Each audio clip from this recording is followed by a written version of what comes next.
Good morning to all of you. Welcome again in your chemistry class. Let's continue. Chapter number 11, alcohol, phenol and ether.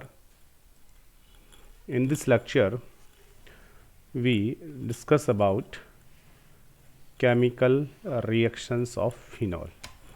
इससे previous जो lecture था उसमें हमने alcohol की chemical reaction discuss की. अब हम स्पेशली कुछ फिनॉल की रिएक्शन डिस्कस करेंगे. और आपको याद हो तो प्रीवियस वीडियो में हम डिस्कस कर रहे थे अल्कोहल फिनॉल दोनों की रिएक्शन, जिसमें पहली जो रिएक्शंस थी वो अल्कोहल और फिनॉल दोनों की वो रिएक्शंस थी in which their H take participate, जिनमें इनका एच पार्टिसिपेट करता था. फिर दूसरी हमने वो रिएक्शंस डिस्कस की जिसमें अल्कोहल और फिनॉल दोनों का OH पार्टिसिपेट करेगा. लेकिन इस तरीके की रिएक्शन हमने अल्कोहल में तो डिस्कस की है, बट फिनॉल में इस तरीके की रिएक्शन नॉट ईजीली नहीं होती है. क्यों नहीं होती हैं? तो आपको याद होना चाहिए, ऐसा हमने पहले ही डिस्कस कर लिया है कि फिनॉल जो होता है ये अपना OH ईजीली नहीं देता यहाँ से. ठीक है, क्यों? क्योंकि एक तो कार्बन जो है इसका हाइब्रिडाइजेशन कौन सा होता है, sp2, जिससे बॉन्ड लेंथ शॉर्टर होती है. दूसरा, रेजोनेंस होने के कारण से बेंजीन रिंग और कार्बन के बिटवीन पार्शियल डबल बॉन्ड होता है. ठीक है, तो फिर OH वाला जो रिएक्शंस है वो फिनॉल में नहीं होंगी. तो OH वाली नहीं होती तो फिर इस फिनॉल में कौन सी रिएक्शंस होती हैं? तो अल्कोहल में तो हमने और भी रिएक्शन पढ़ी, जिसमें हमने इसका डिहाइड्रेशन हमने पढ़ा है, डिहाइड्रोजिनेशन हमने पढ़ा है. ठीक है बेटा, डिहाइड्रोजिनेशन हमने पढ़ा है. इसके अलावा हमने इनका ऑक्सीडेशन हमने इनका पढ़ा है अल्कोहल का. तो अल्कोहल में तो और भी रिएक्शन हुई है. फिनॉल्स में अब और कौन सी होती हैं? ठीक है, तो H वाली रिएक्शन हो गई, OH वाली होंगी नहीं इजीली, तो फिर कौन सी होती है? तो फिर ये बेंजीन रिंग वाली रिएक्शंस होती हैं. तो आज हम स्पेशली फिनॉल की वो जो रिंग की रिएक्शंस हैं उनके बारे में डिस्कस करेंगे. और रिंग के ऊपर जो रिएक्शंस होती हैं फिनॉल में, उन रिएक्शंस को हम क्या कहते हैं बेटा? तो वो जो रिएक्शंस होती हैं वो होती हैं electrophilic aromatic substitution reaction on aromatic ring of phenol. Short में कहूँ तो कह सकता हूँ SE रिएक्शन. फिनॉल जो होता है बेटा उस फिनॉल में SE रिएक्शंस होती हैं. फिनॉल जो है उस फिनॉल में SE रिएक्शन होती है, electrophilic substitution reaction. Electrophilic substitution reaction का मतलब समझ रहे हैं आप? कुछ इस तरीके से समझ सकते हैं कि ये फिनॉल है और यहाँ इस फिनॉल की रिएक्शन अगर हम किसी इलेक्ट्रोफाइल के साथ कराएं, electrophile you not know that the species which want to electron is known as electrophile. तो ये इलेक्ट्रोफाइल है जिसको इलेक्ट्रॉन की नीड है, इसके साथ रिएक्शन कराएं तो ये इलेक्ट्रॉन को सर्च करता हुआ आ जाए और कहाँ पर आ जाए? रिंग पर, क्योंकि रिंग पर इलेक्ट्रॉन ज़्यादा है. और रिंग में कहाँ इलेक्ट्रॉन ज़्यादा होते हैं अभी हम एक्सप्लेन करेंगे, ऑर्थो और पैरा पर. तो ये जो इलेक्ट्रोफाइल है ये आकर के ऑर्थो और कहाँ पर आकर के जुड़ जाए? पैरा पर, और वहाँ से हाइड्रोजन को क्या कर दे? सब्स्टिट्यूट कर दे, रिप्लेस कर दे, जिससे कितने प्रोडक्ट बनने की पॉसिबिलिटी होती है? 2 प्रोडक्ट बनने की पॉसिबिलिटी होती है. That's right. और H पॉजिटिव वहाँ से हट जाएगा. This type of reaction are SE reaction. इस तरीके की रिएक्शन हमने अराइल हैलाइड में भी पढ़ी थी, बस वहाँ OH की जगह क्या आ गया था? हैलोजन आ गया था. यहाँ फिनॉल होगा. ठीक है, तो इनके अंदर जो करेक्टरिस्टिक रिएक्शंस होती हैं फिनॉल की वो कौन सी होती हैं? SE reaction, electrophilic substitution reaction. और इलेक्ट्रोफाइल जो होता है वो रिंग में कहाँ आकर के अटैक करता है, कहाँ बॉन्डेड होता है? एट ऑर्थो और para position. Why on ortho and para? Because ortho और पैरा जो पोजिशंस होती हैं इन पर इलेक्ट्रॉन की डेंसिटी हाई होती है. क्यों हाई होती है? तो उसका लॉजिक होगा कि ये जो OH ग्रुप यहाँ पर आपने जोड़ा है, ये OH ग्रुप रिंग पर जो OH ग्रुप जुड़ा होता है इसमें O जो है बेटा उसके ऊपर होते हैं 2 लोन पेयर्स, और लोन पेयर्स होने के कारण से ये O क्या करता है? इस रिंग को रेजोनेंस के थ्रू इलेक्ट्रॉन देता है. It means +R positive resonance effect ये शो करता है, +R इफेक्ट शो करता है. रेजोनेंस के थ्रू इलेक्ट्रॉन देता है जिससे ये रिंग को एक्टिवेट कर देता है. इट मीन्स एक्टिवेटिंग ग्रुप होता है. और दूसरा, जब ये इलेक्ट्रॉन देता है तो ऑर्थो और पैरा पोजीशन पर इलेक्ट्रॉन की डेंसिटी बढ़ा देता है, इसलिए ये ऑर्थो पैरा डायरेक्टिंग होता है। That's right. वहाँ कुछ और था, वहाँ क्या था, वहाँ पर प्रीवियस चैप्टर में यहाँ हेलोजन था, हेलोजन डीएक्टिवेटिंग होता है, याद रखेंगे, but ortho para directing. Deactivating क्यों होता था, क्योंकि यहाँ हेलोजन है उसका माइनस आई इफेक्ट लगता था, तो ये इलेक्ट्रॉन को खींचता था, और रेजोनेंस के थ्रू देता था तो ऑर्थो पैरा पर इंक्रीज करता था, इसलिए वो होता ऑर्थो पैरा डायरेक्टिंग था। ठीक है, यहाँ नहीं लगेगा क्या, ऑक्सीजन नहीं खींचेगा क्या, नहीं, ऑक्सीजन नहीं खींचेगा, ऑक्सीजन के माइनस आई के कंपेयर में इसका यहाँ प्लस आर बहुत पावरफुल होता है, याद रखेंगे, माइनस आई के कंपेयर में प्लस आर मोर पावरफुल। तो यहाँ ओवरऑल देने का इफेक्टिव वर्क करेगा, लेने वाला नहीं करेगा। बट हेलोजेंस में क्या होता है, minus R effective greater than plus R, तो वहाँ ओवरऑल लेने वाला, इलेक्ट्रॉन को पुल करने वाला जो इफेक्ट है वो ज़्यादा पावरफुल होता है, इसलिए वो डीएक्टिवेटिंग ऑर्थो पैरा डायरेक्टिंग, और it is activating ortho para directing. That's right. Due to resonance electron density is more at ortho and para position. Ortho और पैरा पोजीशन के ऊपर इलेक्ट्रॉन की जो डेंसिटी है वो हाई होती है। किस तरीके से, तो ये फिनोल आपके पास में, इस फिनोल में जब रेजोनेंस होगा, मैंने बहुत बार आपको सिखा दिया है, रेजोनेंस के लिए कंडीशन है कौन सी, ए डबल बॉन्ड बी आगे सी, और सी पर क्या है, लॉन पेयर, तो ये लॉन पेयर इसको रिपेल करेंगे, डबल बॉन्ड के इलेक्ट्रॉन इधर शिफ्ट हो जाएंगे, इट बिकम नेगेटिव, ये पॉजिटिव बन जाएगा। फिर ऑक्सीजन इसको इलेक्ट्रॉन देगा, जिससे पॉजिटिव चार्ज ये उसको दे देगा, तो पॉजिटिव चार्ज यहाँ आ जाएगा, नेगेटिव चार्ज यहाँ आ जाएगा। That's right. पॉजिटिव नेगेटिव में डबल बॉन्ड बन जाएगा, फिर वही कंडीशन लगेगी, ए डबल बॉन्ड बी आगे सी, सी पे नेगेटिव, फिर ये रिपेल करेगा, इलेक्ट्रॉन इधर शिफ्ट होंगे, इट बिकम नेगेटिव, ये पॉजिटिव, पॉजिटिव नेगेटिव मिलकर यहाँ डबल बॉन्ड, यहाँ आ जाएगा नेगेटिव चार्ज, फिर कंडीशन लगेगी, ए डबल बॉन्ड बी आगे सी, सी फिर रिपेल करेगा इलेक्ट्रॉन को, इलेक्ट्रॉन उधर शिफ्ट होंगे, it become negative, positive, positive negative जुड़ के डबल बॉन्ड, इलेक्ट्रॉन इधर आ जाएगा, फिर कंडीशन लगेगी, ए डबल बॉन्ड बी आगे सी, सी पे इलेक्ट्रॉन या नेगेटिव है, तो फिर रिपेल करेगा, इलेक्ट्रॉन उधर चला जाएगा वापस से, बॉन्ड यहाँ बन जाएगा। इस तरीके से फिनोल में रेजोनेंस होगा। अब इसके एक्चुअल स्ट्रक्चर आप बनाओगे फिनोल की, तो ये तो रेजोनेटिंग स्ट्रक्चर्स हैं, एक्चुअल स्ट्रक्चर होगा इसका रेजोनेंस हाइब्रिड, और रेजोनेंस हाइब्रिड बनाओगे तो पूरे के पूरे इन रेजोनेटिंग स्ट्रक्चर्स में देखिएगा एक स्केलेटन जो है वो ये तो प्रेजेंट है सभी में ही, दैट्स राइट, और इससे कौन जुड़ा हुआ है, OH जुड़ा हुआ है सब में, ये स्केलेटन तो हर स्ट्रक्चर में प्रेजेंट है। अब पहले OH का बॉन्ड देख लीजिए, रिंग के साथ O का बॉन्ड, फर्स्ट स्ट्रक्चर कहती है सिंगल बॉन्ड है, डबल कहती है डबल, ट्रिपल भी कहती है डबल, ये भी कहती है डबल, और ये फिफ्थ भी कहती है सिंगल, तो सिंगल भी है डबल भी है, it means a partial double bond represent, that's right. O के ऊपर चार्ज देखिएगा, फर्स्ट स्ट्रक्चर कहती है कोई चार्ज नहीं है, सेकंड कहती है पॉजिटिव, थर्ड भी कहेगी पॉजिटिव, ये भी बोलेगी पॉजिटिव, फिफ्थ कहती है कोई चार्ज नहीं, इसके मीन्स पॉजिटिव है भी नहीं भी, इट मीन्स पार्शियल पॉजिटिव।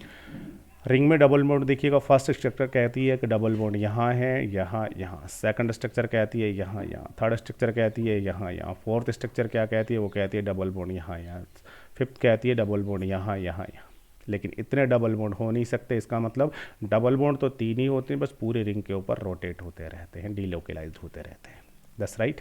चलेगा, चार्ज देखिएगा, फर्स्ट स्ट्रक्चर में कहीं चार्ज नहीं है, सेकंड स्ट्रक्चर कहती है यहाँ ऑर्थो पे नेगेटिव चार्ज, यहाँ नेगेटिव चार्ज होना चाहिए, बाकी और स्ट्रक्चर कहती है नहीं होना चाहिए, it means here partial negative.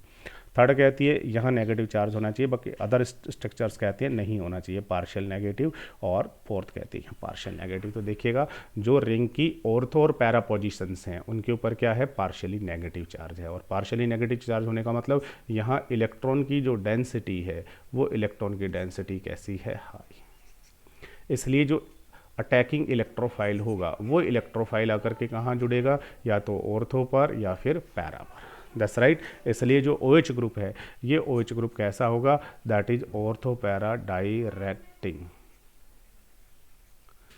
Ortho para directing होगा। ठीक है बेटा, चलते हैं।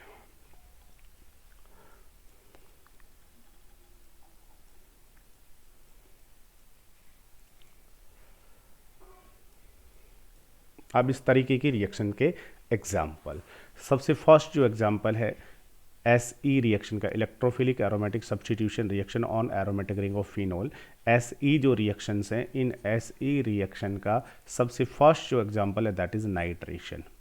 नाइट्रेशन का मतलब समझते हो, entry of nitro group on ring is known as nitration. तो रिंग के ऊपर आपको नाइट्रो ग्रुप की एंट्री करानी है, then it known as nitration. ठीक है बेटा, चलिए फिनोल आपने लिया हुआ है, अब नाइट्रेशन कराएं कैसे? तो नाइट्रेशन दो टाइप से करा सकते हैं। पहला जो नाइट्रेशन आप करा रहे हैं, ये करा रहे हैं विद डाइल्यूट नाइट्रिक एसिड। तो आपने क्या किया, डाइल्यूट नाइट्रिक एसिड डाला है, टेम्परेचर लो रखा है, रूम टेम्परेचर 298 केल्विन पर। बस इस नाइट्रिक एसिड को मैंने आपको कहा हुआ है लिखना आना चाहिए। कैसा लिखेंगे नाइट्रिक एसिड को? OHNO2, ये लीजिए।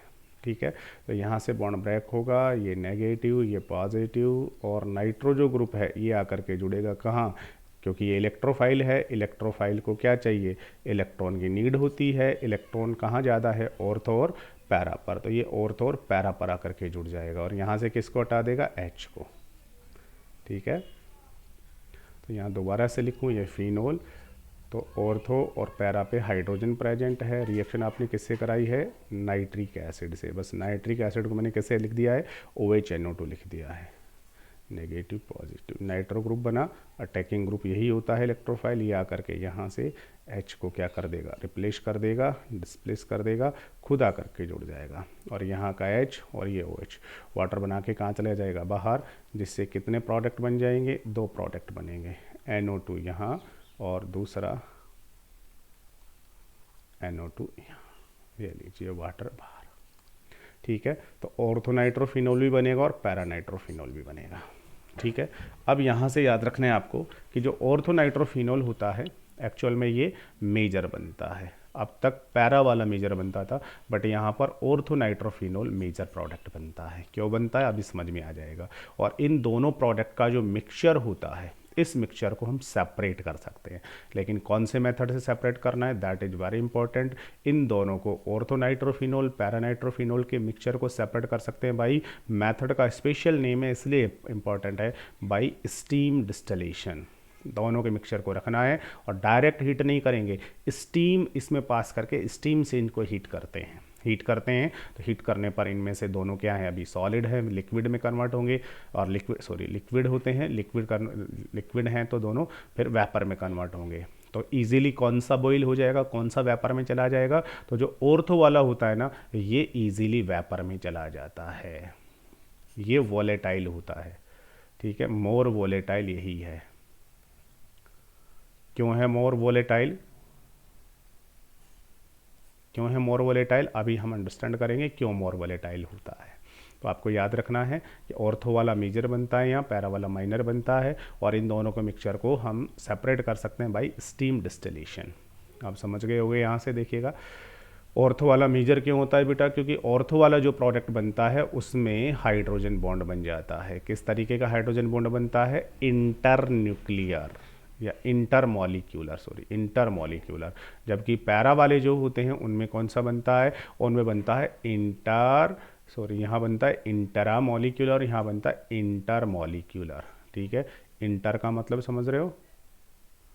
इंटर और इंटरा। इंटर का मतलब होता है, इंटर मीन्स दो के बीच में, दो डिफरेंट के बीच में। ठीक है, और इंटरा का मतलब होता है एक में ही, एक में ही। ठीक है, इंटर स्टेट, दो स्टेटों के बीच में इंटर। ठीक है, इंटरनेशनल, दो नेशंस के बीच में, इंटरनेशनल दो के बीच में। ठीक है, तो पैरा नाइट्रोफिनोल में क्या होता है? ये पैरा वाला नाइट्रोफिनोल है बेटा, देखिएगा पैरा पे NO2 और OH। दूसरा पैरा नाइट्रोफिनोल है, तो देखिएगा ये हाइड्रोजन इन दो ऑक्सीजन के बीच में आ गया ना, जिससे यहाँ हाइड्रोजन बॉन्ड बन गया। और कौन सा बना है? इंटर, दो डिफरेंट मॉलिक्यूल, यहाँ से यहाँ तक का एक, यहाँ से यहाँ तक का दूसरा। और ये है ऑर्थो वाला। ऑर्थो वाले में क्या होगा? ये NO2 है और ये ऑर्थो पे ही OH है, तो ये एक ही मॉलिक्यूल में हाइड्रोजन बॉन्ड बन गया इस H और इस O के बीच में। समझ पा रहे हो ऐसा क्यों हुआ?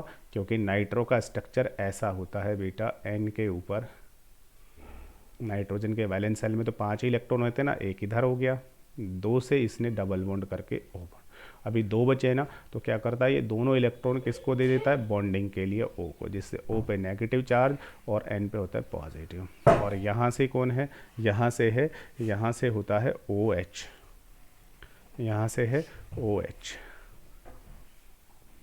O और H, ठीक है। अब देखिए O की EN हाई है, तो O क्या करता है, यहाँ से इलेक्ट्रॉन को पुल करेगा, नेगेटिव इस पे पॉजिटिव। अब देखो ये हाइड्रोजन इस पे पॉजिटिव चार्ज है और इस O पे नेगेटिव है, तो दोनों में इलेक्ट्रोस्टैटिक अट्रैक्शन फोर्स बन जाएगा, जिसको हम बोलेंगे हाइड्रोजन बॉन्ड। तो ऑर्थो नाइट्रोफिनोल में क्या होगा, एक एक मॉलिक्यूल में ही बॉन्ड बन जाएगा। समझ पा रहे हो। तो अगर 2 कंटेनर हो हमारे पास में और उन दोनों कंटेनर में से एक में ऑर्थो फिल किया हो, एक में पैरा वाला, तो ऑर्थो में तो क्या होगा, ऑर्थो में तो एक जो मॉलिक्यूल आपके पास में है उसी में ही हाइड्रोजन बॉन्ड हो गया। दूसरा मॉलिक्यूल होगा उसमें फिर नाइट्रो में और OH में हाइड्रोजन बॉन्ड हो जाएगा। इसको हीट करेंगे तो ये मॉलिक्यूल दूसरे के साथ बहुत वीक फोर्स से बॉन्डेड है, ठीक है ना, इसलिए हीट करने पर ये इजीली वेपर में कन्वर्ट हो जाएगा, ये भी हो जाएगा। लेकिन पैरा वाले में ऐसा नहीं होगा। पैरा वाले में क्या होगा, एक मॉलिक्यूल इसका OH, इसका NO2, दूसरा मॉलिक्यूल उसका OH, उसका NO2। अब ये आपस में इंटर मॉलिक्यूल हाइड्रोजन बॉन्ड से जुड़ गए। अब इसको हीट करेंगे तो ये वेपर में नहीं जा पाएगा। कब तक नहीं जा पाएगा, जब तक आप इस अट्रैक्शन फोर्स इस हाइड्रोजन बॉन्ड को नहीं तोड़ोगे तब तक। तो इसको ब्रेक करने के लिए आपको क्या करना पड़ेगा, एक्स्ट्रा टेम्परेचर आपको यहाँ से अप्लाई करना पड़ेगा। इसलिए इसका जो बॉइलिंग पॉइंट है वो कैसा होता है, हायर होता है, जबकि इसका लोअर होता है, इसलिए ये वॉलेटाइल है, स्टीम वॉलेटाइल है। तो ऑर्थो नाइट्रोफिनोल जो होता है ये स्टीम वॉलेटाइल होता है। क्यों, क्योंकि इसमें इंट्रा मोलिकुलर हाइड्रोजन बॉन्ड होता है, जबकि para nitrophenol that is less volatile, ये नहीं जाएगा वेपर में, ठीक है, क्योंकि इसमें इंटर मोलिकुलर हाइड्रोजन बॉन्ड होता है, ठीक है, जिससे इसमें क्या हो जाता है, एसोसिएशन हो जाता है, मॉलिक्यूल आपस में कंबाइंड हो जाते हैं। इस तरीके से ये क्वेश्चन जो है ये भी CBSE में पूछा जाता है और ये कंपटीशन में भी पूछा गया कि कौन सा जो कंपोनेंट है वो स्टीम वॉलेटाइल है और इनको कौन से प्रोसेस से हम क्या कर सकते हैं, आइसोलेट कर सकते हैं। इसके बाद अब चलते हैं नेक्स्ट, नाइट्रेशन। नाइट्रेशन हमने कहा 2 टाइप से करा सकते हैं। अभी जो हमने नाइट्रेशन कराया वो कराया था डाइल्यूट के साथ में। अब दूसरा कराते हैं, दूसरा नाइट्रेशन। और डाइल्यूट नहीं, अगर आपने कंसंट्रेट नाइट्रिक एसिड के साथ करा दिया तो क्या होता है, डाइल्यूट के साथ वो हुआ, कंसंट्रेट के साथ क्या होता है, फिनोल अगर आपने लिया और उस फिनोल पर अगर आपने कंसंट्रेट नाइट्रिक एसिड डाल दिया तो जो नाइट्रो ग्रुप है वो तीनों जगह ऐड हो जाता है, जिससे क्या बन जाता है, पिक्रिक एसिड बन जाता है।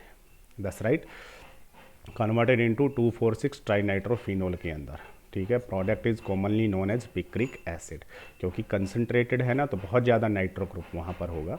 तो उस कंडीशन में क्या होगा, आपके पास फिनोल है और कंसंट्रेट के साथ रिएक्शन कराई है तो एक नाइट्रिक एसिड से नहीं होती बेटा रिएक्शन एक्चुअल में 3 नाइट्रिक एसिड के साथ हो जाती है, ठीक है। और 3 के साथ जब रिएक्शन होती है तो यहाँ से कितने नाइट्रो ग्रुप हो गए बेटा, यहाँ से 3 नाइट्रो ग्रुप हो गए और तीनों के तीनों नाइट्रो ग्रुप कहाँ आकर के जुड़ जाते हैं, एक इस ऑर्थो पर, एक इस पर, एक पैरा पर, ठीक है। जिसे 2,4,6 ट्राइनाइट्रोफिनोल जिसे हम पिक्रिक एसिड कहते हैं। और 3 वाटर मॉलिक्यूल कहाँ चले जाएंगे, बाहर चले जाएंगे, ठीक है, क्योंकि यहाँ से भी H रिमूव होगा, यहाँ से भी H रिमूव होगा और यहाँ से भी H रिमूव होगा, 3 वाटर बाहर जाएंगे, पिक्रिक एसिड बन जाएगा, ठीक है। अभी एक एक्स्ट्रा जानकारी का, आजकल पिक्रिक एसिड जो है वो डायरेक्ट नहीं बनाया जाता। क्यों, क्योंकि NO2 ग्रुप जो है ये कैसा होता है, बहुत लेस रिएक्टिव करने वाला होता है, क्योंकि NO2 का तो EWG इफेक्ट होता है ना, तो जैसे ही 1-2 जुड़ जाएंगे फिर ये रिंग को लेस रिएक्टिव कर देते हैं, इसलिए डायरेक्ट नहीं बनाते। तो इसलिए क्या करते हैं, पहले जो फिनोल होता है उसको हम सल्फ्यूरिक एसिड के साथ रिएक्ट करा करके क्या बनाते हैं, फिनोल 2,4 सल्फोनिक एसिड, और फिर उसके बाद उसके रिएक्शन नाइट्रिक एसिड के करा के और फिर पिक्रिक एसिड बनाते हैं। ये हो गया है नाइट्रेशन। नाइट्रेशन के बाद में next and very very very important reaction that is halogenation, that is halogenation, very very important reaction. ये एग्जाम में पूछी जाती है लगभग हर बार, हैलोजिनेशन। तो फिनोल आपको लेना है, फिनोल को हैलोजन के साथ रिएक्ट कराना है, जनरली ब्रोमीन के साथ रिएक्ट कराते हैं, बट 2 तरीके से रिएक्ट कराते हैं। देखिएगा, on treating phenol with bromine, different reaction product are formed under different experimental condition. देखो फिनोल अगर आपने लिया है, फिनोल की रिएक्शन ब्रोमीन से करा रहे हो तो अलग अलग प्रोडक्ट बनते हैं अलग अलग कंडीशन में। पहली कंडीशन देखिएगा, अगर फिनोल लेते हो और ब्रोमीन की रिएक्शन कराते हो किसमें, कार्बन डाइसल्फाइड में या CCl4 में। अब कार्बन डाइसल्फाइड और CCl4 जो है या क्लोरोफॉर्म आपने लिया है, ये होते हैं नॉन पोलर सॉल्वेंट, याद रखना है, these are non polar solvent, non polar solvent, ठीक है। और नॉन पोलर सॉल्वेंट होने से होगा क्या, तो यहाँ पर एक चीज़ आपको अंडरस्टैंड करनी पड़ेगी। देखो अगर मैं आपको एक बात कहूँ, मैं कहूँ बेटा कि मेरे पास एक फिनोल हो, ठीक है, और एक अगर इस फिनोल का आयोनाइजेशन हो जाए, तो फिनोल का अगर आयोनाइजेशन हो जाएगा तो देखिएगा क्या होगा। फिनोल में ऑक्सीजन के ऊपर कितने लोन पेयर्स होते हैं, फिनोल में ऑक्सीजन हैव 2 लोन पेयर्स। जैसे इसका आयोनाइजेशन होगा तो यहाँ से ये बॉन्ड ब्रेक होगा, यहाँ से दोनों के दोनों इलेक्ट्रॉन और इस ऊपर आ जाएंगे। ऑलरेडी 2 लोन पेयर थे, ये दोनों इलेक्ट्रॉन्स और आ गए, जिससे क्या बन गया है, फिनॉक्साइड आयन। अब देखिएगा जो फिनॉक्साइड आयन बना है ना, उसमें ऑक्सीजन के ऊपर होते हैं 3 लोन पेयर और एक इलेक्ट्रॉन और आने से आता है negative charge, that is phenoxide ion, that is phenol, that is phenol, that is phenoxide ion. अब इन दोनों में से कौन से रिंग ज़्यादा रिएक्टिव है, which ring is more reactive, phenols ring more reactive और phenoxide ion ring more reactive. अगर हम एक इलेक्ट्रोफाइल ला करके मैं छोड़ दूं और कहूं कि जाओ जा करके रिएक्ट कर लो, तो ये फिनोल के रिंग पर रिएक्ट करेगा या फिर ये फिनॉक्साइड आयन के रिंग पर रिएक्ट करेगा, विच रिंग इज मोर रिएक्टिव। हाँ भाई, अगर आपको कहीं खाना खाने के लिए छोड़ दिया जाए, ठीक है, एक तरफ तो बहुत बेकार सस्ती वाली सब्जी रखी है और एक बार अच्छी सब्जियां रखी है, मटर पनीर वगैरह, अच्छी शाही पनीर, ठीक है ना, रखी है, तो आप बताइएगा कौन सा खाना खाएंगे, वो बेकार वाली सब्जी खाएंगे क्या मूली की, या फिर वो अच्छी वाली पनीर वाली सब्जी खाएंगे, ऑब्वियसली वो खाएंगे। तो यहाँ से इलेक्ट्रोफाइल है, इसको हमने कहा कि जाकर रिएक्ट कर ले, वो फिनोल के रिंग पर रिएक्ट करेगा या फिनॉक्साइड आयन के रिंग पर रिएक्ट करेगा, विच रिंग इज मोर रिएक्टिव। तो कौन से रिंग ज़्यादा रिएक्टिव होगी, जिस पर इलेक्ट्रॉन्स ज़्यादा होंगे। कौन से रिंग पे इलेक्ट्रॉन ज़्यादा है, दोनों रिंग पे बराबर इलेक्ट्रॉन है, बट नहीं है, क्यों, क्योंकि यहाँ ऑक्सीजन जो है वो +R इफेक्ट शो करेगा और यहाँ ये ऑक्सीजन भी +R इफेक्ट शो करेगा। But this oxygen have only 2 lone pairs, but this oxygen have 3 lone pairs 1 negative charge, इसलिए इसका जो +R इफेक्ट है ये मोर पावरफुल होगा, इसलिए ये रेजोनेंस के थ्रू ज़्यादा इलेक्ट्रॉन डोनेट करेगी, इसलिए इसकी ऑर्थो पैरा पर ज़्यादा इलेक्ट्रॉन होंगे, इसलिए इसकी रिंग मोर रिएक्टिव है। Phenoxide ions ring is more reactive, ये ज़्यादा रिएक्टिव है, जबकि वो कंपैरेटिवली कम रिएक्टिव होगी, ठीक है। हाँ, क्योंकि फिनोल में रेजोनेंस होता है ये लेस स्टेबल होता है, बट फिनॉक्साइड का मोर स्टेबल रेजोनेंस है, ऐसा भी हमने कहा हुआ है, ठीक है बेटा। तो जब हम इनकी प्रेजेंस में ब्रोमीन की फिनोल के साथ रिएक्शन कराते हैं तो ये नॉन पोलर है, और नॉन पोलर की प्रेजेंस में क्या होता है, जो ब्रोमीन है वो ब्रोमीन फिनोल के कांटेक्ट में आके आयोनाइज होकर के Br पॉजिटिव नेगेटिव बनाएगा, और जैसे पॉजिटिव नेगेटिव बना, अब ये जो आपका इलेक्ट्रोफाइल बना ये आकर के या तो ऑर्थो पर बॉन्डेड होगा या पैरा पर, इसलिए कितने प्रोडक्ट बनेंगे, 2 प्रोडक्ट, और पैरा वाला कैसा बनता है, मेजर, ऑर्थो वाला कैसा बनता है, माइनर, दैट्स राइट। तो आपका मोनोब्रोमोफिनोल जो है वो प्रोडक्ट बनेगा, मोनोब्रोमो, एक जगह ही Br जुड़ेगा, चाहे ऑर्थो पे जोड़ो चाहे वो पैरा पर जोड़ो, 2 प्रोडक्ट बन जाएंगे। अच्छा, यहाँ से जो H हटेगा वो उस Br के साथ HBr बना के कहाँ चला जाएगा, बाहर। लेकिन एक चीज़ और आपको यहाँ से एक्स्ट्रा याद रखनी है, और एक्स्ट्रा कौन सी चीज़ याद रखनी है बेटा, वो याद रखना है कि जब हम बेंजीन पर रिएक्शन कराते हैं, फिनोल पर तो ऐसा नहीं हो रहा है, बेंजीन अगर आपने ली है और इस पर अगर Br2 की रिएक्शन करा रहे हो, तो फिर ये रिएक्शन आपको या तो AlCl3 की प्रेजेंस में करानी पड़ती है या FeBr3 की प्रेजेंस में करानी पड़ती है। क्यों, क्योंकि ये दोनों तलाक करवाने वाले होते थे, भूल गए, फर्स्ट चैप्टर में पढ़ा है मैंने, दोनों क्या करवाते हैं, तलाक। किसका तलाक करवाते हैं, Br2 का, Cl2 का, ठीक है, और उसमें से माइनस वाले को खुद पकड़ के बैठ जाते हैं, इसको छोड़ देते हैं, तू जाके रिएक्शन कर ले। लेकिन जब आप फिनोल के साथ रिएक्शन करा रहे हो तो फिर आपको तलाक कराने की ज़रूरत नहीं है। क्यों नहीं है, क्योंकि फिनोल खुद भी थोड़ा सा पोलर होता है, ठीक है ना, खुद भी थोड़ा सा पोलर, तो इसके कॉन्टेक्ट में आकर के ये Br2 अपने आप ही क्या हो जाता है, डिसोसिएट हो जाता है, ठीक है। और मीडिया आपने कैसा लिया हुआ है, नॉन पोलर लिया हुआ है, तो कोई बात नहीं है, इसके कॉन्टेक्ट में आके ये इतना डिसोसिएट हो जाएगा जिससे इसका इलेक्ट्रोफाइल आकर के ऑर्थो या फिर कहाँ जुड़ जाएगा, पैरा पर जुड़ जाएगा। That's right. चलिए, और 2 प्रोडक्ट आपके यहाँ से बन जाएंगे। मेजर माइनर आप आइडेंटिफाई कर ही सकते हो। Usually halogenation of benzene, benzene का जो हेलोजिनेशन है वो हम किसकी प्रेजेंस में कराते हैं, लेविस एसिड, जैसे FeBr3, AlCl3, इनकी प्रेजेंस में कराते हैं।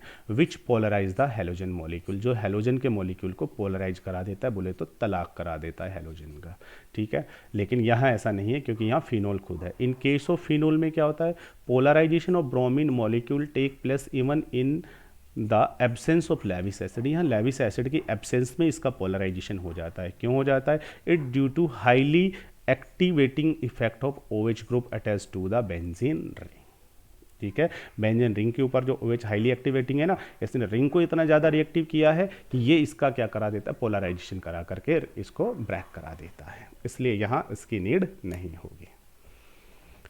चलिए, ये तो हमने कराया है किसके अंदर, नॉन पोलर सॉल्वेंट में या लो पोलरिटी वाले सॉल्वेंट में हमने कराया, तो मोनोब्रोमोफिनोल बना है। लेकिन अगर हम इसी रिएक्शन को, अब सेकंड देखिएगा, इसी रिएक्शन को अगर हम करा देते हैं किसी दूसरे उसमें, ठीक है, देखिए किस में करा देते हैं इसी रिएक्शन को,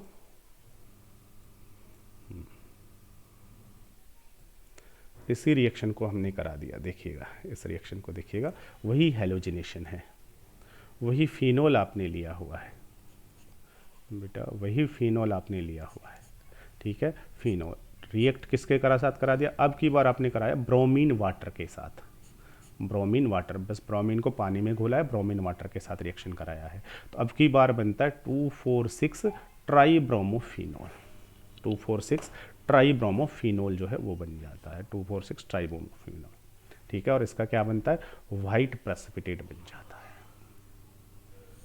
ऐसा क्यों, ऐसा बेटा इसलिए होता है कि जब आप फिनोल लेते हो और इस फिनोल की रिएक्शन कराते हो ब्रोमीन वाटर के साथ में, तो ब्रोमीन वाटर के अंदर क्या होता है, ये जो फिनोल है ना, ये फिनोल आयोनाइज हो जाता है, जिससे फिनोक्साइड आयन बन जाता है, और फिनोक्साइड आयन बनते ही ये रिंग हो गई है मोर रिएक्टिव, और मोर रिएक्टिव होते ही तो ये Br2 के साथ again and again and again react कर लेती है। तो फिर रिएक्शन जो है वो रिएक्शन एक Br2 के साथ नहीं होती है बेटा, फिर रिएक्शन जो है वो कितने Br2 से हो जाती है, फिर रिएक्शन 3 Br2 से हो जाती है, ठीक है ना। और 3 Br2 से होती है, तीनों की ब्रेकिंग होगी, Br3 पॉजिटिव, ये नेगेटिव होंगे, ये तीनों आकर के ऑर्थो, पैरा और ऑर्थो पर जुड़ जाते हैं, और वहाँ से जो H हटेंगे वो इस Br के साथ जुड़ के 3 HBr बना लेंगे, जिससे 2,4,6 ट्राइब्रोमोफिनोल बन जाएगा। और ये इस ब्रोमीन वाटर के अंदर ये कैसा होता है, इनसोल्यूबल होता है, इसलिए इसका वाइट प्रेसिपिटेट बन जाता है, ठीक है। तो देखिएगा कंडीशन बदल गई है तो प्रोडक्ट भी बदल गया है, ठीक है। और ये क्वेश्चन बहुत इंपॉर्टेंट भी बन गया है एग्ज़ाम के पॉइंट ऑफ व्यू से।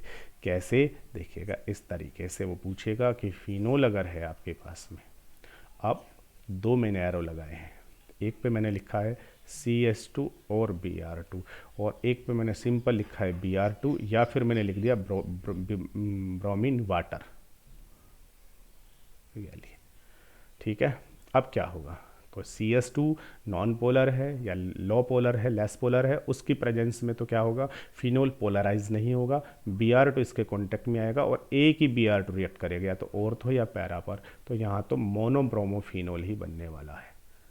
तो Br या तो ऑर्थो पर बॉन्डेड होने वाला है या फिर पैरा पर, लेकिन ब्रोमीन वाटर में रिएक्शन करा रहे हैं तो उस कंडीशन में जो फिनोल है वो क्या हो जाएगा, आयोनाइज, जिससे फिनोक्साइड आयन बनेगा, रिंग क्या हो जाएगी, मोर रिएक्टिव हो जाएगी, और इतनी रिएक्टिव हो जाएगी कि वो अगेन एंड अगेन Br2 के साथ रिएक्ट करती रहेगी, जिससे Br तीनों जगह बॉन्डेड हो जाएगा, वाइट प्रेसिपिटेट बन जाएगा, 2,4,6 ट्राईब्रोमोफिनोल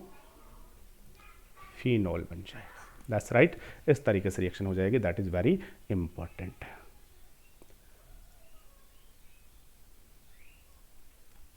उसके बाद बेटा एक क्वेश्चन है जो कि आपकी NCERT बुक का एग्जाम्पल है, आपको सॉल्व करना है।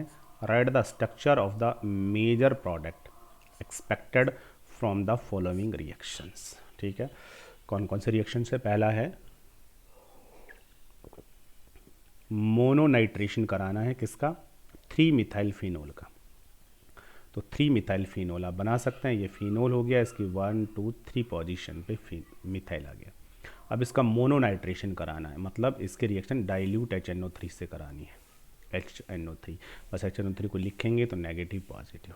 अब देखिएगा इसको इलेक्ट्रॉन की नीड है, तो इलेक्ट्रॉन की नीड है तो ये कहाँ जाके जुड़ेगा, इलेक्ट्रोफाइल है तो ये तो वहाँ जाके जुड़ेगा जहाँ इलेक्ट्रॉन ज़्यादा होंगे। इलेक्ट्रॉन ज़्यादा कहाँ पर है, ऑर्थो और पैरा। ऑर्थो पोजीशन कौन सी है, तो देखो इसके रेस्पेक्ट में ये ऑर्थो, और CH3 भी डोनर है, इसका रेस्पेक्ट में ये ऑर्थो, और ये ऑर्थो, उसका रेस्पेक्ट में ये पैरा, ठीक है। और इसके रेस्पेक्ट में ये कौन सी वाली है, ये है ऑर्थो, और इसके रेस्पेक्ट में ये पैरा।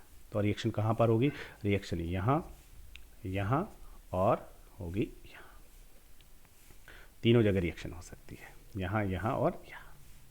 दस राइट, चलिएगा। तो NO2 कहाँ करके जुड़ेगा, या तो यहाँ करके जुड़ेगा, ये प्रोडक्ट बनने वाला है, दस राइट, या फिर यहाँ, या फिर कहाँ जुड़ेगा, यहाँ, ठीक है। तो 3 प्रोडक्ट बनेंगे, बट 3 में से ये वाला जो प्रोडक्ट है ये सबसे कम बनेगा, लॉजिक, क्योंकि ये इन दोनों के बीच में आकर के जुड़ेगा, तो यहाँ स्टीयरिक हिंड्रेंस बहुत ज़्यादा लगेगा, ठीक है ना। और स्टेरिक हिंड्रेंस से यहाँ बहुत कम जुड़ेगा, तो या तो ये बनेगा या ये बनेगा, दस राइट, दोनों प्रोडक्ट बनेंगे, ये वाला और ये वाला।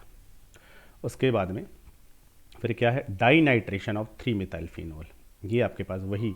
अब इसका डाइनाइट्रेशन कराओगे तो 2 NO2 जुड़ेंगे, कहाँ जुड़ेंगे, तो यहाँ सबसे कम जुड़ने वाला है, तो NO2 यहाँ और यहाँ, दस राइट, तो NO2 यहाँ जुड़ेगा और यहाँ जुड़ेगा। उसके बाद मोनोनाइट्रेशन ऑफ फिनाइल इथेनोएट, ठीक है, मोनोनाइट्रेशन ऑफ फिनाइल इथेनोएट, फिनाइल है आपका, फिनाइल इथेनोएट, ठीक है। तो ये गलत बना हुआ है, यही है बस केवल, दैट इज फिनाइल इथेनोएट, इसका मोनोनाइट्रेशन कराना है। अब मोनोनाइट्रेशन कराओगे तो कहाँ पर आकर के जुड़ेगा, ये आकर के जुड़ेगा ऑर्थो या पैरा पर। तो ऑर्थो वाला आपको पता है कम बनेगा, पैरा वाला मेजर प्रोडक्ट बनेगा, यह लीजिएगा, ठीक है। इस तरीके से ये प्रोडक्ट बन जाएंगे।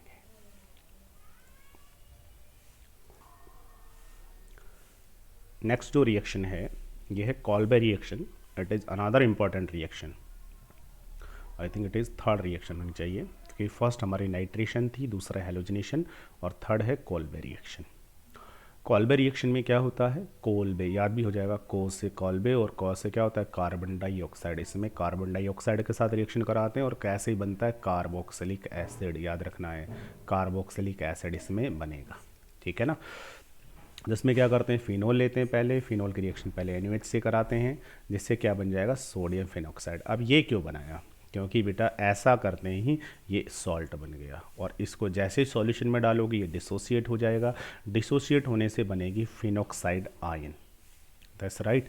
और आपको पता है फिनॉक्साइड आयन की रिंग मोर रिएक्टिव होती है, और इतनी रिएक्टिव होती है कि ये CO2 जैसा वीक जो इलेक्ट्रोफाइल है उससे भी रिएक्ट कर लेती है, इसलिए हमें पहले इसको सोडियम फिनॉक्साइड में कन्वर्ट करना पड़ेगा। Sodium phenoxide undergo electrophilic substitution reaction, ऐसी reaction with carbon dioxide of weak electrophile. Carbon dioxide अगर इसको डायरेक्ट फिनोल से रिएक्ट कराओगे तो नहीं करेगा, इस पर कराओगे तो कर लेगा, क्यों, क्योंकि ये बहुत वीक इलेक्ट्रोफाइल है, इसको इलेक्ट्रॉन की नीड नहीं है, बट इसको ये ज़बरदस्ती दे देगा। फिनॉक्साइड आयन की रिंग मोर रिएक्टिव है ना, ज़बरदस्ती इसको इलेक्ट्रॉन दे देगी, ठीक है। क्या रिएक्शन हो जाएगी, बस अब आपको बस समझना है इसको, एक बार ट्रिपल खेल यहाँ पर हुआ, ये O और O के साथ कौन जुड़ा हुआ है,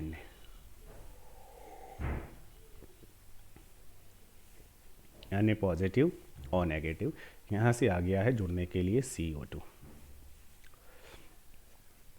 ठीक है। और ये पैरा जो पोजीशन इसके एडजेसेंट वाली उस पर है हाइड्रोजन।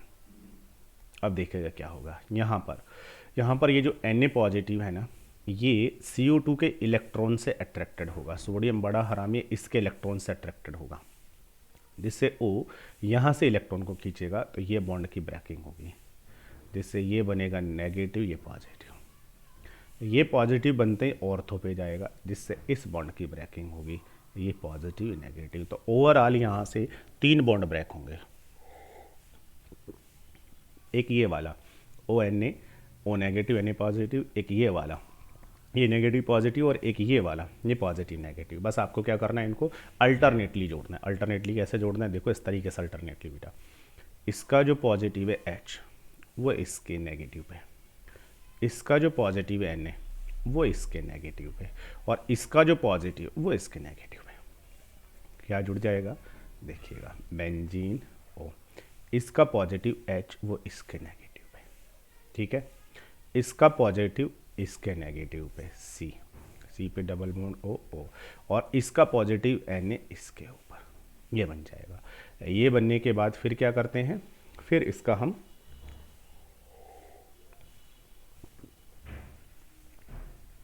डाइल्यूट HCl के साथ रिएक्शन करा देते हैं। तो जो डाइल्यूट HCl होता है वो इसका क्या करेगा, NaCl कहाँ चला जाएगा, बाहर, और H आकर के जुड़ के क्या बन जाएगा, benzene OH COH, salicylic acid बन जाएगा। तो क्या करना है आपने, इसकी CO2 से रिएक्शन करानी है पहले, जिससे साइक्लिक रिएक्शन होकर के ये सॉल्ट बनेगा। फिर इसकी आपको डाइल्यूट HCl के साथ, ये जो H पॉजिटिव लिखा है ना, ये एक्चुअल में डाइल्यूट एसिड है, डाइल्यूट एसिड के साथ रिएक्शन करानी है। तो उसका हाइड्रोलाइसिस होकर के और फिर आपके पास में सैलिसिलिक एसिड बन जाएगा। That is Kolbe reaction. Kolbe reaction के बाद फिर आती है नेक्स्ट रिएक्शन।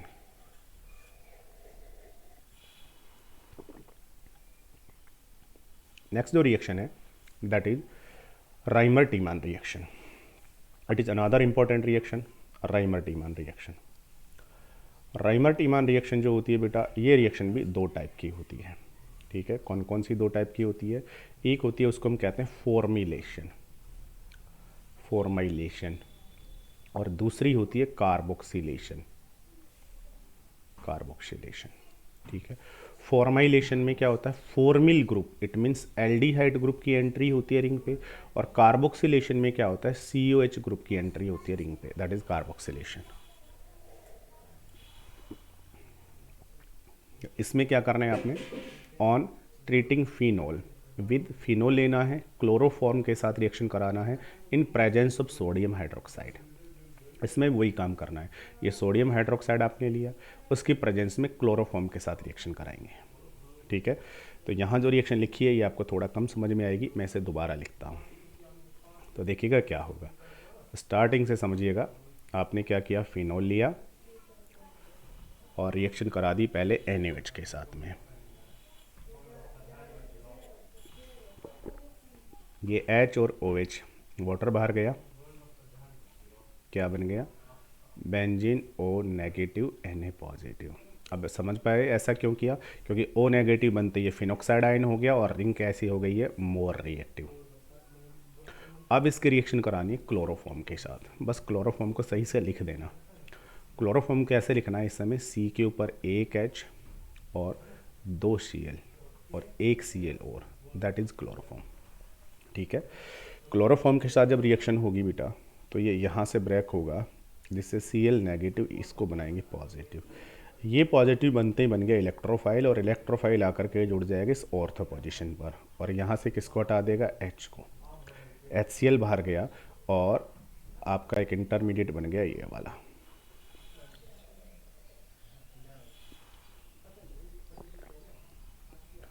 बेंजीन ONa, और यहाँ कौन जाकर के जुड़ गया, यहाँ जाकर के जुड़ गया है CH और उसके ऊपर 2 Cl ये, और फिर ये जो आपका बना, तो यहाँ आपने स्टार्टिंग में एक्वस NaOH डाला हुआ है ना, तो उससे इसका हो जाएगा हाइड्रोलाइसिस, और हाइड्रोलाइसिस जब इसका हो जाएगा उस एक्वस से, तो बेटा क्या होगा, यहाँ से ये 2 HCl बाहर जाएंगे और 2 OH आ जाएंगे, जिससे अगेन एक इंटरमीडिएट बन जाएगा, दैट इज ONa CH और 2 H। और आपको पता है 2 OH फिर से कैसा होगा, ये अनस्टेबल, और रोने लग जाएगा, याद है ना आपको, और रोएगा, अनस्टेबल होगा, तो फिर इससे क्या बाहर चला जाएगा, एक वाटर का मॉलिक्यूल फिर बाहर जाएगा, ठीक है। और वाटर निकलते ही अब क्या बन जाएगा, ये बन जाएगा बेंजीन ONa और CHO, ठीक है। और यहाँ से देखिएगा HCl यहाँ बना ना, तो उस HCl के साथ अगेन रिएक्शन हो जाएगी, यहाँ से 2 HCl बाहर निकलेगा, उस HCl के साथ फिर से इसका हाइड्रोलाइसिस हो जाएगा, और NaCl बाहर जाके H वहाँ जाएगा, जिससे क्या हो जाएगा, बेंजीन OHCHO। ये जो बना है दैट इज सैलिसिल्डिहाइड, सैलिसिल्डिहाइड बन जाएगा। That's right. ये रिएक्शन कहलाती है आपकी राइमर टीमान फॉर्माइलेशन, क्योंकि इसमें रिंग के ऊपर फॉर्माइल ग्रुप की एंट्री हो गई। अब यही कार्बोक्सिलेशन भी बन जाती है बेटा, बट उसमें क्या करना पड़ेगा, यहाँ जो आपने क्लोरोफॉर्म लिया है ना CHCl3, इसकी जगह यहाँ पर आप रिएक्शन करा दीजिए कार्बन टेट्राक्लोराइड CCl4 की। अब CCl4 की रिएक्शन कराएंगे तो यहाँ पर होगा क्या, Cl के ऊपर C और ट्रिपल Cl, ये रिएक्ट करेगा। ठीक है, जिससे यहाँ क्या प्रोडक्ट बनेगा, यहाँ जो प्रोडक्ट बनेगा वो बनेगा ONA और C के ऊपर ट्रिपल Cl। फिर इसका हाइड्रोलाइसिस होगा तो इंटरमीडिएट फिर बनेगा आपका ONA और C के ऊपर OH ट्रिपल, और फिर ये अनस्टेबल होगा जिससे इससे वाटर बाहर जाएगा, और फिर यहाँ जो इंटरमीडिएट बीच में जो बनेगा वो बनेगा बेंजीन ONA और COOH। फिर डाइल्यूट HCl से रिएक्शन हो जाएगी और यहाँ से बन जाएगा सैलिसिलिक एसिड। तो इस रिएक्शन को हम कहेंगे राइमर टीमन कार्बोक्सिलेशन। बस केवल इतना सा चेंज होगा, उसमें क्लोरोफॉर्म से रिएक्शन होती है और इसमें कार्बन टेट्राक्लोराइड से रिएक्शन होती है। इसमें से केवल एक ही ऐसा क्वेश्चन है जो कि नीट और जेई में पूछा जाता है, वो ये कि यहाँ रिंग पर रिएक्ट कौन करता है। तो इस रिएक्शन को मैंने बहुत सिंपल वे से आपको एक्सप्लेन कर दिया। एक्चुअल में बेटा यहाँ पर जो अटैकिंग स्पीसीज बनती है जो कि रिंग पर जाकर के रिएक्ट करती है वो कौन सी होती है, तो देखो बेटा जो क्लोरोफॉर्म होता है उस क्लोरोफॉर्म में से क्या होता है, CHCl3 है ना, तो उसमें से क्या होता है, इस बेस के कारण से एक HCl एसिड जो है ना वो हट जाता है, और एसिड निकलने से यहाँ बनता है CCl2। इसको हम कहते हैं डाइक्लोरोकार्बीन, डाइक्लोरोकार्बीन। और एक्चुअल में यहाँ जो अटैकिंग न्यूक्लियो इलेक्ट्रोफाइल होता है वो ये डाइक्लोरोकार्बीन ही होता है, और यही डाइक्लोरोकार्बीन जाकर रिंग पर अटैक करके और फिर ये पूरी रिएक्शन होकर के प्रोडक्ट बनता है। लेकिन ऐसा आपको समझ में नहीं आएगा, ऐसा आपके CBSE में है नहीं एक्चुअल में, इसलिए हम इसे ऐसा नहीं पढ़ेंगे। हमें बहुत ईजी तरीके से इस रिएक्शन को ऐसे ही समझ करके लिखना है, बट एक्चुअल में इसमें अटैकिंग जो इलेक्ट्रोफाइल होता है वो होता है dichlorocarbene. That is Reimer Tiemann formylation reaction और राइमर टीमन कार्बोक्सिलेशन रिएक्शन। उसके बाद अब फिनोल की लास्ट रिएक्शन है जो कि हम डिस्कस कर लेते हैं। SE रिएक्शन के बाद में दो रिएक्शन और हैं जो कि बहुत इम्पोर्टेंट भी हैं और एग्ज़ाम में ये जो रिएक्शंस हैं ये है नंबर ये 5 हो जाएगी आपकी, reaction of phenol with zinc dust. ये बहुत बार पूछी गई है, zinc dust that is very very important reaction. Phenol जब होगा और उसके जिंक के साथ रिएक्शन कराएंगे तो जिंक जो होता है ना ये हिमेश का भाई है, हिमेश रेशमिया जानते हो ना, तेरा तेरा शुरूर ओ। तो जैसे उसके हर एक गाने में हिमेश वाले में ओ आता है ना, ऐसे जिंक को भी ओ बहुत पसंद है। तो जिंक क्या करता है, यहाँ से इस ओ को ले जाता है। ठीक है, ऐसे याद रखेंगे। तो जो फिनोल है उसका रिएक्शन जब हम किसके साथ कराएंगे, जिंक के साथ कराएंगे, तो ये जिंक क्या करेगा, जिंक डस्ट उसकी ओ को पकड़ ले जाएगा, फिर H वापस यहीं जुड़ जाएगा, तो क्या बन जाएगी, बेंजीन और ZNO। ठीक है, बहुत बार ये क्वेश्चन पूछा गया कि फिनोल अगर आपके पास है उसे सिंगल स्टेप में बेंजीन में बदलो, तो रिएक्शन विद जिंक डस्ट। और उसके बाद है लास्ट फिनोल का ऑक्सीडेशन। फिनोल जो होता है बेटा एक्चुअल में प्योर फिनोल है, उसका कोई कलर नहीं होता है, लेकिन फिनोल को अगर खुला छोड़ दिया जाए तो फिनोल का ऑक्सीडेशन हो जाता है, और फिनोल का ऑक्सीडेशन होने से ये कैसा हो जाता है, ये कलरफुल हो जाता है, पर्पल कलर का ये हो जाता है, ब्राउन रेडिश ब्राउन, पर्पल भी नहीं रेडिश ब्राउन कलर का हो जाता है, इसका ऑक्सीडेशन हो जाता है। कैसे ऑक्सीडेशन होता है, तो देखो फिनोल अगर है, ये फिनोल है, खुला छोड़ देंगे ना तो ऑक्सीजन के साथ रिएक्ट कर लेता है। ठीक है, ऑक्सीजन क्या होती है, ऑक्सीजन होती है O2 के साथ। ठीक है, ऑक्सीजन क्या होती है, O2 के साथ रिएक्शन कर लेता है। O2 में से क्या होता है, देखो O2 में से होता है ये बेटा कि ये जो O2 है ना, इसमें से एक जो O है ओ डबल बॉन्ड। एक जो ओ है वो क्या करती है, इसके दोनों एच को पकड़ के वाटर लेके चली जाती है पैरा वाले एच को, और फिर एक जो ओ है वो आके जुड़ जाती है यहाँ, जिससे क्या बन जाता है, जिससे बन जाता है ये ओ, और ये भी ओ।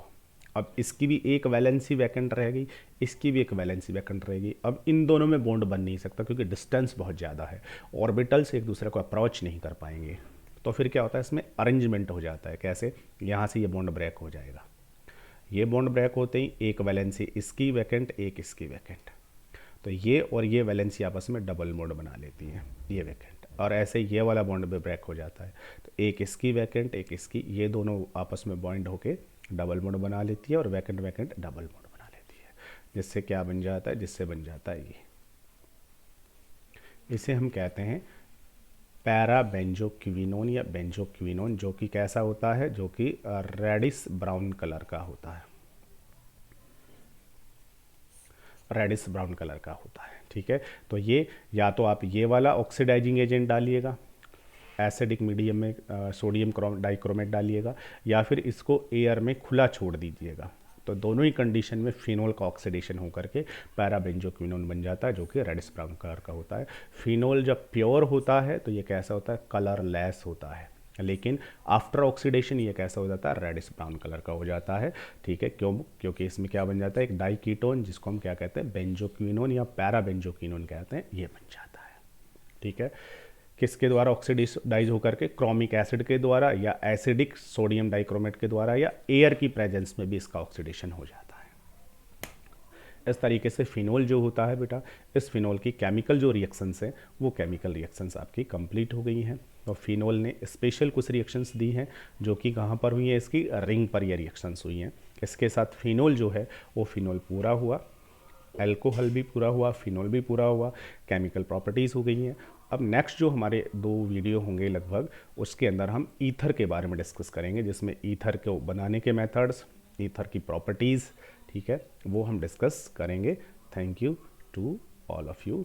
एक बार थोड़ा सा इसे अगर ये दिख जाए तो आप देख लीजिएगा कि हमने क्या क्या अभी डिस्कस किया है। ये फिनोल की प्रॉपर्टी, फिनोल अपना OH नहीं देता रेजोनेंस के कारण से, तो फिर रिंग पर रिएक्शन होती है, उसको हम क्या कहते हैं, SE रिएक्शन कहते थे। और SE रिएक्शन कहाँ होती है, ऑर्थो पैरा पर, because OH ortho para directing होता है। और उसमें भी हमने पहले जो रिएक्शन पढ़ी वो क्या पढ़ी थी, उसका नाइट्रेशन। नाइट्रेशन भी 2 टाइप से था, एक डाइल्यूट HNO3 से, कंसनट्रेट से। डाइल्यूट HNO3 से क्या बना था, ऑर्थो पैरा, दोनों का मिक्सचर, जिसमें ऑर्थो वाला ज़्यादा बना था, पैरा वाला कम बना था। दोनों को हम सेपरेट कर सकते हैं, किसके द्वारा सेपरेट कर सकते हैं, स्टीम डिस्टिलेशन से। और दोनों में हाइड्रोजन बॉन्ड अलग अलग टाइप का था, एक में इंटर, एक में इंट्रा वाला। ठीक है, इंट्रा वाला मोर वोलेटाइल, इंटर वाला कम वोलेटाइल होता था। फिर हमने कंसनट्रेट के साथ रिएक्शन कराई, कंसनट्रेट वाले में तीनों जगह रिएक्शन हो गई थी, जिससे पिक्रिक एसिड बना। फिर हैलोजिनेशन, हैलोजिनेशन 2 टाइप से था, एक बार था नॉन पोलर में या लेस पोलर में, और एक बार था एक्वस में। एक्वस के अंदर तीनों जगह रिएक्शन हो गई थी, वाइट प्रेसिपिटेट बन गया था। ठीक है, उसके बाद एक क्वेश्चन सॉल्व किया, उसके बाद फिर हमने कोल्बे रिएक्शन पढ़ी, कोल्बे रिएक्शन CO2 वाली, जिसमें कार्बोक्सिलिक एसिड बनेगा, सैलिसिलिक एसिड बनेगा उसमें। लेकिन पहले फिनोल को सोडियम फिनोक्साइड में कन्वर्ट करेंगे ताकि रिंग मोर रिएक्टिव हो जाए, ताकि CO2 उसके साथ रिएक्ट कर सके। वहाँ 3 जगह बॉन्ड टूटेंगे, अल्टरनेटली जोड़ना है। फिर राइमर-टीमान रिएक्शन, राइमर-टीमान रिएक्शन 2 टाइप की, फॉर्माइलेशन, कार्बोक्सिलेशन। फॉर्माइलेशन में हम रिएक्शन कराएंगे किसके साथ, क्लोरोफॉर्म के साथ में। ठीक है, जिससे सैलिसिल्डिहाइड बनेगा, और कार्बोक्सिलेशन में कराते हैं CCl4 के साथ में। फिर जिंक डस्ट के साथ, जिंक हिमेश का भाई है जो कि ऑक्सीजन को पकड़ के ले जाएगा और बेंजीन बन जाएगा। और उसके बाद फिनोल का ऑक्सीडेशन हो जाता है। फिनोल प्योर स्टेट में कैसा होता है, कलरलेस होता है, बट ऑक्सीडेशन होने के बाद में पैराबेंजोक्विनोन बना देता है, जो कि कैसा होता है बेटा, जो कि रेडिश ब्राउन कलर का होता है। Okay, thank you to all of you.